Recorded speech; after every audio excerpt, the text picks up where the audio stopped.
Voilà, traitement de la migraine. Vous savez tous que la migraine est un problème de tous les temps. Et elle a été traitée, je crois aussi, par des trépanations du temps des Égyptiens. C'est vous dire que ça les a beaucoup préoccupés aussi. Bien sûr, les petites précieuses, les femmes savantes, on les a accusées sans doute de préciosité et pourquoi pas d'être un peu, psychologiquement atteintes. Et donc, je vais essayer de vous expliquer qu'au contraire, les migraineuses sont les femmes les plus passionnantes qu'on puisse imaginer. Et comme Thierry vient de le suggérer, Mona Lisa explique, c'est parfois les plus mignonnes d'entre elles, et je vais essayer de vous faire comprendre peut-être pourquoi. État des lieux. C'est pas brillant. Les neurologues bricolent, c'est mon avis, depuis toujours, et cherchent leur propre guérison. 40 à 70% d'entre eux sont migraineux. C'est une étude qui date déjà d'il y a plus de 30 ans en Angleterre, qui montrait que les neurologues sont eux-mêmes touchés. Je pourrais vous les citer tous en Belgique, je les connais par cœur. Pas de guérison sérieuse publiée par les neurologues. Vous n'avez jamais entendu le mot guérison dans leur bouche. Ça n'existe pas. L'exploitation de la naïveté du malade, par contre, a encore de beaux jours. C'est un problème de santé publique, parce qu'en fait, ça touche à peu près 18% des femmes et 6% des hommes, ce qui représente comme une bonne partie de la population, disons 10% en moyenne. Et j'ajouterais, parce qu'on peut les assimiler, 3% de femmes fibromyalgiques. Vous savez que c'est une pathologie en expansion et on peut aussi l'expliquer. Bien sûr, la pollution. J'estime que le centre pilote, en l'occurrence UCL, je suis assez clair, de la fibromyalgie, accroissent la charge médicamenteuse de ces patients sans aucune base scientifique et donc sans succès, vous l'avez tous constaté. Les centres de la douleur, méfiance. Impuissance médicale pour expliquer l'échec médical. Alors on évoque des causes psychologiques, l'environnement, l'alimentation, le stress au travail, les ondes. Vous savez que nous sommes pleins d'imagination pour expliquer nos échecs. Alors ça représente aussi 10 à 20% des urgences hospitalières. Ça, c'est des infirmières qui me l'ont confirmé. Et ce sont des crises de céphalée de migraine. Si vous ratez dans un hôpital telle semaine, vous repartirez dans un autre parce qu'ils sont plus malins et ils referont les examens, bien entendu. Le coût, ça représente 1% du PIB, soit en Belgique 4,2 milliards d'euros par an. Autant M. Di Rupo les cherchait, je me suis amusé à le dire à l'ordre des médecins, ça les a bien fait rire. 8 milliards de recherche et développement, il y a déjà longtemps, en 1998, par 4 firmes dominantes le secteur. 8 milliards de recherche. Aucune statistique convaincante sur l'efficience médicale classique. Donc on peut dire que le return on investment de cet univers est proche de zéro, en tout cas pour les malades. Sûrement pas pour les firmes pharmaceutiques. Les modèles physiopathologiques, vasculaires, neurologiques des neurologues sont obsolètes, insuffisants et totalement inefficaces. La collusion des firmes pharmaceutiques et des neurologues est stérile. Le mythe de la pilule miracle. Chaque année, on vous présente des nouvelles molécules promises un grand avenir et c'est un flop régulier, c'est ce qu'on appelle un effet d'annonce. Les praticiens de ville, donc des personnes comme moi, ne peuvent être que désabusés devant cette impuissance éclatante de nos spécialistes. Les neurologues ne sont pas ouverts, ça vous l'avez peut-être constaté, à d'autres approches proposées et pourtant efficaces depuis 20 ans, je l'ai, je crois, pas mal prouvé. Je vous renvoie pour cette question du dogmatisme à migraine free au singulier au pluriel et vous aurez de larges commentaires sur le sujet. Les migraines et les céphalées et les vertiges chroniques ont les mêmes origines. Je le dois même à mes adversaires intellectuels. Les vertiges et les migraines, même origine, même traitement et même résultat, mais différents suivant l'univers. Les mêmes traitements et les mêmes résultats thérapeutiques. La différence est une question d'intensité, intra- ou extracrânien. Donc tous les distinguos pour vous dire il y a 16 types de migraines de céphalée, bon, ça amuse les collectionneurs de migraines, ça ne sert pas à grand-chose, les origines sont les mêmes et je vais vous les exposer. La différence entre céphalée et migraine, c'est une question d'intensité. La plupart des patients font et l'un et l'autre selon les moments de leur vie ou de la semaine. Ils peuvent commencer la céphalée le lundi, faire une migraine le vendredi et retomber en céphalée ensuite. Alors, les causes, on arrive dans le corps du sujet, les causes sont à mes yeux au nombre de 8, mais il y en a 2 qu'il faut absolument retenir dans votre pratique. La première est d'origine traumatique. C'est la nuque, c'est les chevilles, c'est la région du coccyx, et la solution pour moi est la myothérapie. Je fais appel aux ostéopathes pour, s'il vous plaît, vous reconvertir à la myothérapie ou l'ajouter à votre technique, car vraiment, ça a sauvé énormément de monde. Je ne suis pas là pour vous parler de la myothérapie, et donc je vais, pour répondre à la question de ce soir, vous dire à quel point la deuxième cause endocrinienne, la thyroïde, l'hypothyroïdie, car 98% des problèmes de thyroïde sont des hypothyroïdies, c'est clair. Et l'approche clinique et biologique telle que conçue par Jacques Hertog, le père de Thierry, à qui je dois vous avouer, plus de la moitié de mes choux gras.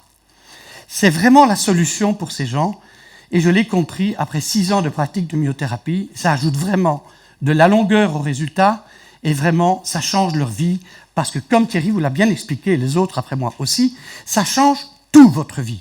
Pas seulement les migraines, ce n'est qu'un prétexte pour venir chez moi, mais l'ensemble de l'état général va complètement basculer pour ces personnes. Ils vont basculer du malheur, au bonheur, et ça ne tient pas à grand-chose.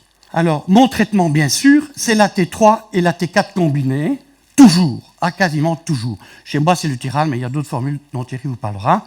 Et donc, dans ce produit, il y a 100 microgrammes de T4, 20 de T3. C'est à peu près la production normale d'un individu de 70 kg. Et donc, c'est à partir de ce produit, moi, que je vais travailler pour l'essentiel. Vous faites autre chose avec la T4, c'est aussi malin que de mettre du diesel dans votre voiture à essence. Je crois qu'on l'a déjà fait comprendre. Chez moi, c'est toujours une combinaison, et il n'y a que ça qui marche. Suivant. Donc, vous avez compris que non seulement les neurologues me feront problème, mais les endocrinologues aussi. Les triptans, c'est dangereux. Tout le monde le sait, c'est dangereux, ça vasoconstricte, alors que le cerveau est déjà en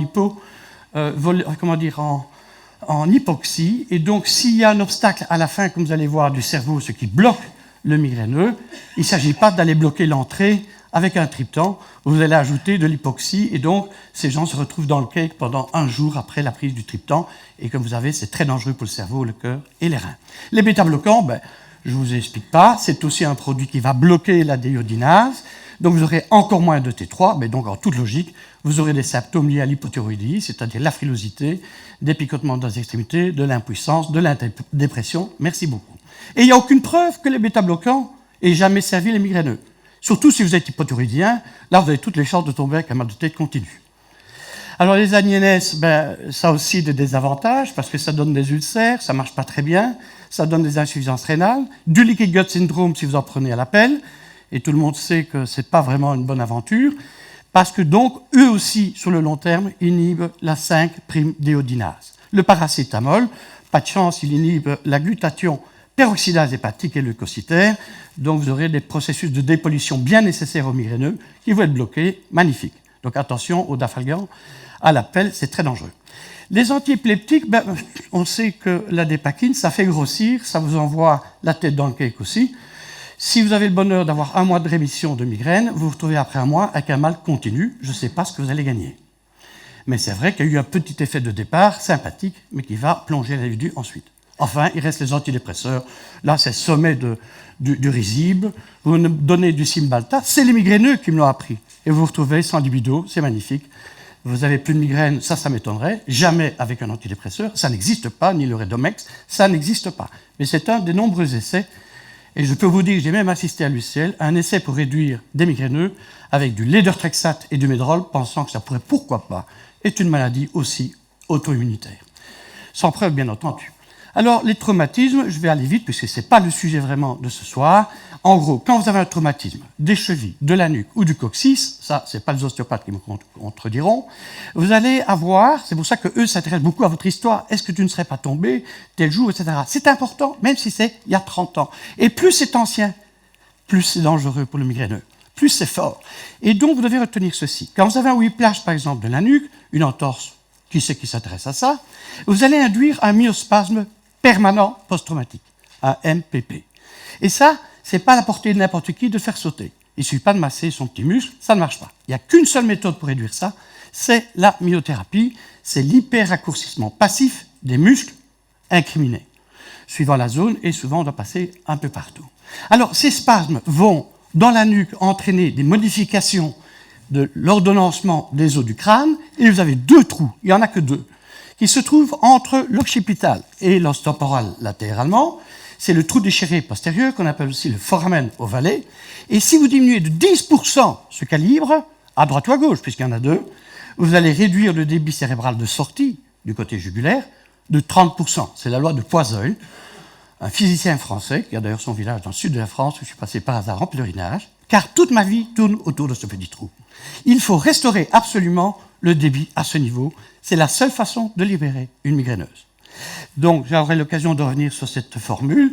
Et donc, si ce trou est en difficulté car rétréci comme un diaphragme, vous allez avoir un engorgement d'amont, donc le tronc cérébral, des nausées, des vomissements. Vous aurez bien sûr des atteintes cérébelleuses, donc vous serez un peu imprécis en début de crise ou même avant, comme une aura. Bien sûr, si c'est l'aire occipital ensuite, vous aurez des auras visuelles, vous aurez des migraines ophtalmiques. Et si c'est plus en avant encore dans l'évolution, vous aurez le sommet de l'horreur, qui est le cluster algivasculaire de la face, plus masculin, et chez les femmes si elles sont fumeuses. Et ça, c'est vraiment suicidaire. J'en ai la plus grande collection possible, et je vous assure que c'est les cas les plus faciles à résoudre. Ça, c'est donc pour la théorie que je voulais vous montrer, c'est un problème mécanique, ça c'est assuré. Il y a très peu de gens qui n'ont pas connu cet événement, et vous allez voir que ça peut commencer à toutes les époques de la vie. Donc le but du jeu, vous l'avez compris, c'est de restaurer les fonctions normales des muscles de la nuque. Je vous montre ici le petit trou déchiré postérieur entre les deux os. Vous avez donc la formule de M. Poiseuil qui vous montre bien que le rétrécissement de ce trou est proportionnel, ou pardon, la chute du débit Q pointé est proportionnelle à la quatrième puissance du rayon. Vous diminuez de 10% le calibre de ce trou par effet de diaphragme, vous avez une chute du débit magnifique de 34%. Tous les plombiers, et nous sommes des plombiers, devraient le savoir. Alors, vous avez des traumatismes, là on va aller vite, vous pouvez le deviner. Il y a des traumatismes dès la naissance, vous l'avez des chutes de cheval. Donc ça peut commencer par un gynéco qui ressemble à un bûcheron et qui vous extrait à la vitesse du canon. Vous avez des accidents de voiture, des violences conjugales. Vous pouvez imaginer le reste, des footballeurs qui tapent dans des ballons en longueur de journée. Dia suivante, si tu veux bien. Alors ici, on vous remonte rapidement la progression de l'onde d'arrière en avant et de bas en haut qui explique la succession des symptômes. Pour la migraine, la céphalée, c'est une douleur extracrânienne, c'est une douleur comme un étau, comme un casque, en pèlerine, dit-on, et quand le stade est plus fort, c'est une migraine parce que vous avez un problème endocrânien. Dia suivante. Donc, les résultats de la myothérapie seuls, je précise, à court terme, je dirais à quelques mois, 6-7-8 mois, mais c'est déjà pas mal. C'est 75% de guérison à plus ou moins 3 mois. Il faut 4-5 séances de myothérapie. Il y a 20% d'amélioration, on l'appréciera quand même. Et puis il y a 5% d'échecs, forcément, parce qu'il y a des dépressions, des hystéries et d'autres choses. Suivante. Alors, la thyroïde, c'est le chef d'orchestre de tout l'organisme. Tous les rythmes de l'organisme sont sous sa dépendance. Tous les rythmes. Donc l'activité et la tension musculaire de base est également sous la responsabilité de la T3. On en a déjà beaucoup parlé ce soir et on va reparler beaucoup. L'hypothyroïdie entraîne un accroissement général, c'était dit par Thierry, ça donne des douleurs partout, mais aussi dans les muscles lisses. Donc vous pouvez avoir des crampes, des colites, des névralgies, et pourquoi pas de l'hypertension aussi, puisque les artères, c'est des muscles. La migraine, les céphalées, les fibromyalgies s'épanouissent donc forcément dans ce contexte qui est ubiquitaire. Il y a des thyroïdes, des hypothyroïdies partout. On pourrait vous l'expliquer que sur la planète, pour avoir libéré en Russie 4000 équivalents bombes Hiroshima-Nagasaki aux alentours de 1961, il y a peu de chances que vos thyroïdes soient en état. Et ici, il y a sûrement un bon petit paquet de migraineux et d'autres pathologies du même genre. Oui. Alors, bien sûr, le plus important, c'est l'anamnèse, la clinique. Thierry n'a rien dit d'autre. Et c'est très riche et très facile. Et les urines de 24 heures, c'est vrai que c'est mon examen fétiche. C'est un rapport de T3 et de T4, s'il vous plaît, urinaire, et rapporter la créatininurie. Pourquoi la créatininurie? Parce que je vais juger de votre gabarit sur la créatininurie. Il est évident que je n'attends pas le même résultat avec Jane Birkin. Et avec Schwarzenegger, vous l'avez compris, ça dépend du gabarit de l'individu. Et ce que je veux en attendre, c'est un rapport des deux de 1,5. Allez, on va être sympa, entre 1,2 et 1,8. Et c'est le spot que je vais viser dans mon traitement, d'où l'obligation pour moi de répéter cet examen en cours de traitement avant de le lâcher dans la nature pour dire « c'est ton bon dosage, tu peux continuer ». Ceci dit, il y a des pièges, on ne va pas vous les expliquer, c'est l'expérience du clinicien qui fait qu'on n'y arrivera pas chez tout le monde très vite. Alors, on peut aussi rechercher le volume de la thyroïde, ça c'est amusant. Je me souviens d'endocrino qui me disait « ça ne sert à rien de demander une échographie de la thyroïde chez un hypothyroïdien, il n'y a rien à savoir ». Sauf que moi j'ai trouvé ça très intéressant de faire une corrélation. Quand vous avez des nodules dans une thyroïde, d'office elle a perdu la bataille. Elle ne sait plus ajuster. C'est déjà un signe en soi. Quand il y en a des petits, des nombreux, des gros, des petits, des chauds et des froids, votre glande a perdu la bataille. Elle n'est plus en état de satisfaire le besoin. Et bien sûr, si vous avez un volume 1 Gauge, ça c'est facile. Bien que la définition, c'est où. Mais personnellement, je pense qu'il y a surtout beaucoup de thyroïdes, les thyroïdes d'Hashimoto, les atrésies de la glande de l'adolescence, etc., qui font que la glande est très tôt hypotrophiée, atrophique. Et donc le volume, je vous en donnerai le calcul tantôt, a à mes yeux aussi une importance. Bien sûr, si je donne un traitement et que l'individu est content, a posteriori, je peux dire le traitement thyroïdien était bien ce qui lui convenait. Dire suivante. Ça, je ne me souviens pas d'avoir proposé celle-ci, mais en gros, c'est l'étude de Jacques Hertog et de ses copains qui montre en gros que si vous voulez amender, réduire les symptômes de l'hypothyroïdie, eh bien, vous avez remarqué que c'est les urines de 24 heures, donc c'est cette étude-là qui a changé ma vie, celle de Jacques et de ses deux copains, et c'est ça qui a fondé la réussite grandiose dans ce domaine. Voilà, donc ici, je rappelle la formule, T3 sur créatinine spot 1.5. Si vous êtes au-dessus d'1.8, méfiez-vous de l'hyperthyroïdie. Si vous êtes en dessous d'1.2, vous n'avez pas atteint votre objectif et cliniquement, l'individu n'est probablement pas satisfait. Suite. Alors, bien sûr, il y a des conditions de prélèvement à respecter. Il faut bien leur expliquer comment on fait des urines de 24 heures. Ça, évidemment, intimide pas mal les médecins de demander des choses à des gens qui ne comprennent pas vraiment. Bien sûr, il faut sur les laboratoires avec lesquels on travaille, parce qu'il peut y avoir des accidents dans tous les laboratoires. On en a connu un récemment, et il faut donc les détecter et s'assurer qu'on pourra le corriger. Bien sûr, on aura aussi à devoir affronter la mauvaise foi des endocrinos, des neurologues. Bien sûr, tout ça est prévu. Allons-y et rapportez par les patients. Donc, il y a des distinctions propédeutiques utiles. Hein, donc, quand vous avez des crises de migraine, je l'attribuerais plutôt au côté mécanique, hein, whiplash et tout ça. L'accident, le côté mécanique, ça donne des crises de migraine. Par contre, la douleur plus lancinante de fond entre les crises, je l'attribuerais plus à l'univers de la thyroïde. C'est un distinguo. Et surtout, si elle démarre dès 4 heures du matin, c'est pour ça que dans ton schéma tantôt, qui commence à 7 heures du matin, j'aurais aimé qu'il démarre à 4 heures, parce qu'à mon avis, c'est encore plus rigolo. Donc, si vous avez une douleur qui est surtout déjà commençante, dès 4 heures du matin, et qui entoure les règles, méfiez-vous, la thyroïde est toujours dans le coup, toujours. Bien sûr, les addictions médicamenteuses, c'est des hypothyroïdies déguisées. Si vous avez un médicament qui bloque la déodase, vous trouvez, de fait, en hypothyroïdie iatrogène. Suivant.